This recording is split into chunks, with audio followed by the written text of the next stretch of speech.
कराग्रे वसते लक्ष्मी करमध्ये सरस्वती करमूले तु गोविन्दः प्रभाते करदर्शनम् समुद्रवसने देवी पर्वतस्तनमण्डले विष्णुपत्नी नमस्तुभ्यं पादस्पर्शं क्षमस्व मे ब्रह्मा मुरारी त्रिपुरान्तकारी भानु शशि भूमिसुतो बुधश्च गुरुश्च शुक्रः शनिराहुकेतवः कुर्वन्तु सर्वे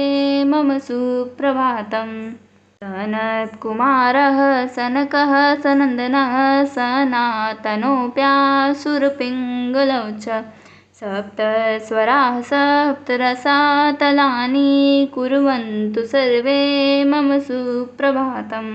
सप्तार्णवाः सप्तकुलाचलाश्च सप्तर्षयो दीपवनानि सप्त भूरादिकृत्वा भुवनानि सप्त कुर्वन्तु सर्वे मम सुप्रभातम् पृथ्वी सगन्धा सरसास्तथापः स्पर्शी च वायुर्ज्वलनं च तेजः नभः शब्दं महता सहैव कुर्वन्तु सर्वे मम सुप्रभातम् प्रातः स्मरणमेतद्यो विदित्वा दरतः पठेत् स सम्यग् धर्मनिष्ठः स्यात् स स्मृताखण्डभारत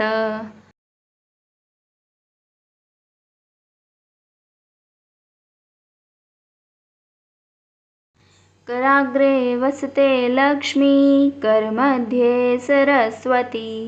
करमूले तु गोविन्दः प्रभाते करदर्शनम् समुद्रवसने देवी पर्वतस्तनमण्डले विष्णुपत्नी नमस्तुभ्यं पादस्पर्शं क्षमस्व मे ब्रह्मा मुरारी त्रिपुरान्तकारी